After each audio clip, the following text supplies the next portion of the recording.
14. Le développement du langage. Le développement du langage, 14.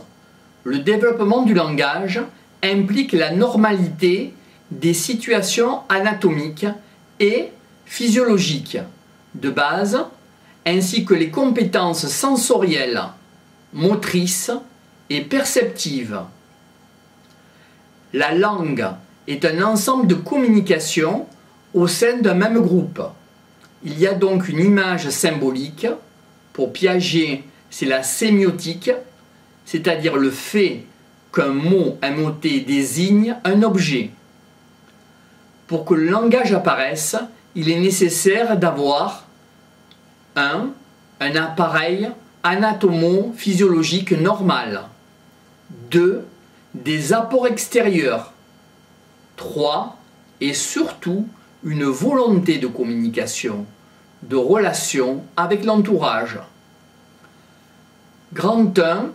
Équipement anatomo-physiologique. Le cortex cérébral a un rôle fondamental.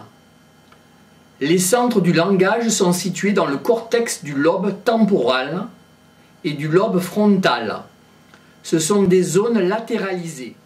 Grand 1. Équipement anatomo-physiologique. Le cortex cérébral a un rôle fondamental. Les centres du langage sont situés dans le cortex du lobe temporal et du lobe sont des zones latéralisées. La latéralisation est chez le droitier, ici pour le droitier, et de gauche à droite chez le gaucher. Si ces zones sont lésées, on a une aphasie. Chez l'enfant, il n'y a pas de centre de langage préétabli, ni de latéralisation. Si on réalise une hémisphérectomie précoce, l'intelligence va se développer normalement, sans pathologie, par un mécanisme de sang. L'audition est une paix auditive, autant de langage. Un enfant qui n'entend pas, ne voit pas, les bruits présents.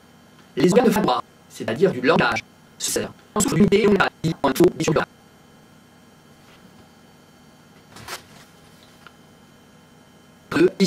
La science sémiotique.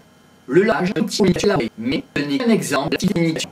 Dans la langue, signifier, c'est pas la chose, le signifier, le symbole, le signifier, c'est un outil utilisé pour signifier. Donc le signifiant.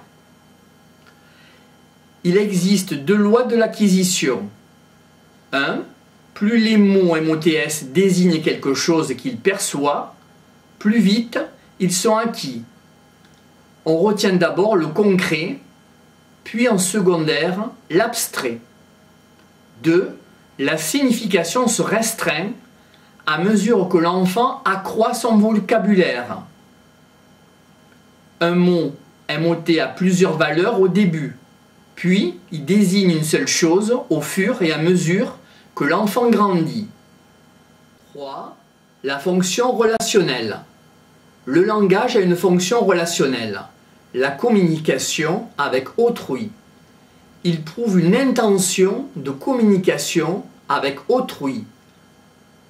On ne peut pas ne pas communiquer. L'enfant découvre la possibilité de communiquer avec son entourage. Il reçoit en retour des satisfactions personnelles et prend donc plaisir à communiquer et à s'intéresser au langage. Grand A, schéma général de communication. Qu'est-ce que la communication? L'émetteur et le récepteur. L'émetteur envoie un signal qui est reçu par un récepteur. Ce signal est perçu et suscite une réponse. Par exemple, le bébé, qui peut être un émetteur, a faim. Il pleure. C'est un signal. La mère, le récepteur, décode le signal et nourrit l'enfant. Réponse au signal.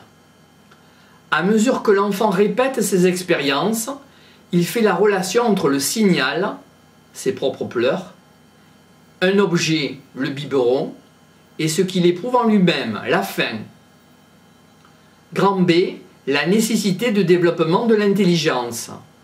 La non-apparition du langage n'est pas un facteur d'arriération mentale. Le langage dépend aussi de l'environnement, de la richesse linguistique.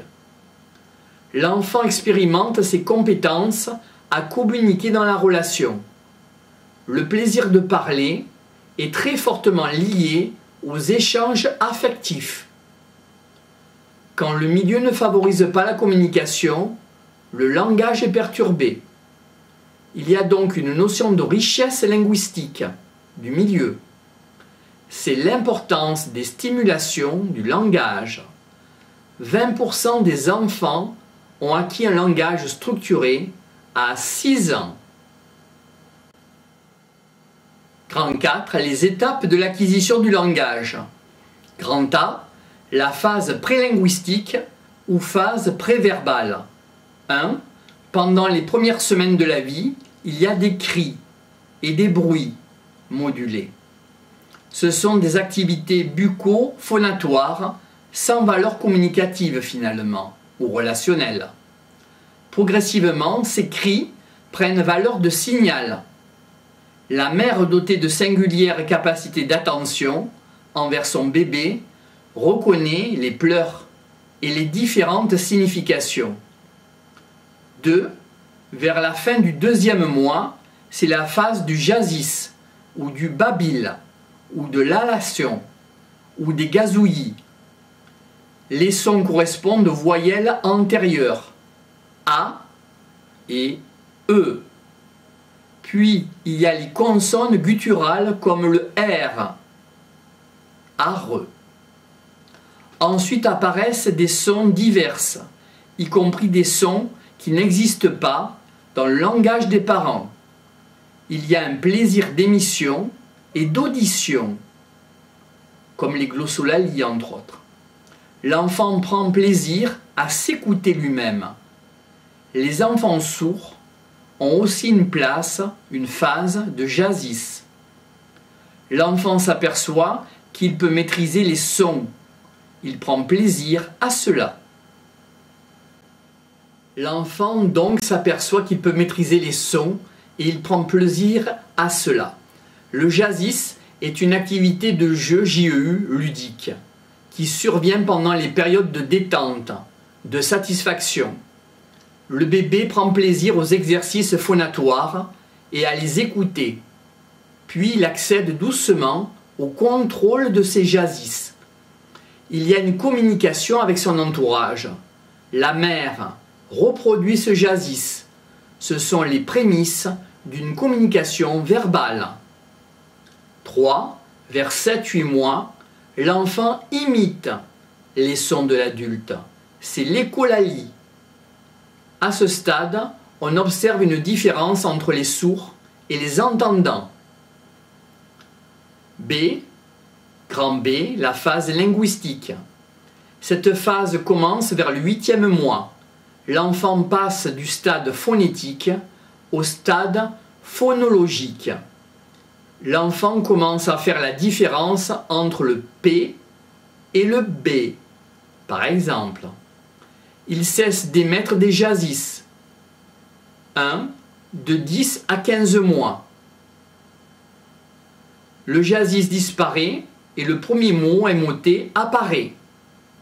Il y a une restriction au son de la langue de l'entourage. L'enfant utilise tous les sons, pas seulement les plus faciles. 2. De 10 mois à 2 ans. Pour le premier mot émoté, l'âge est difficile à fixer. Il dépend de la subjectivité des parents. En réalité, il apparaîtrait vers le 13e et le 14e mois.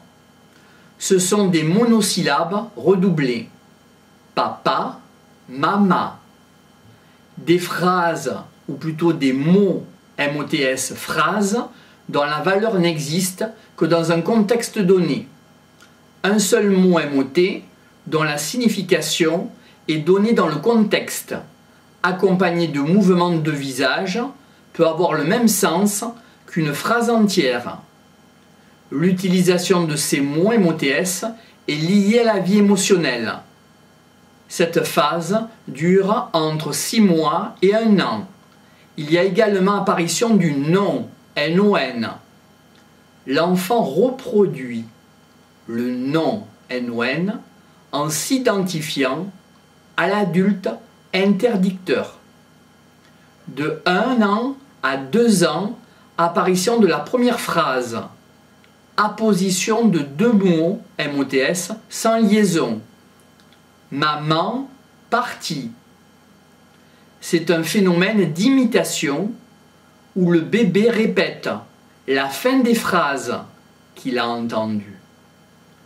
3. Entre 2 et 3 ans, le vocabulaire s'enrichit. La plupart des mots MOTS sont acquis. Environ 800 à 1000 mots MOTS acquis. Les mots MOTS représentent des choses concrètes. La syntaxe est acquise progressivement. Signes grammaticaux, apparition des articles. Il y a persistance de la simplification phonétique. C'est le parler bébé.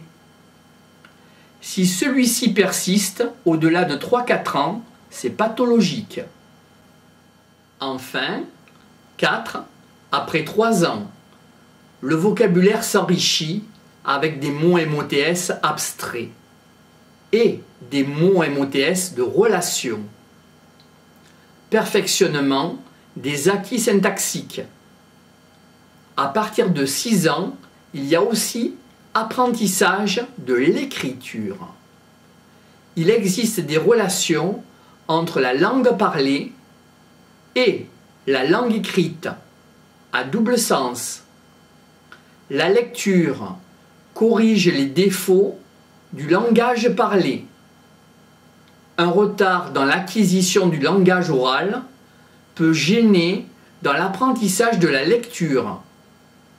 L'apprentissage de la lecture permet une augmentation considérable des acquis du langage.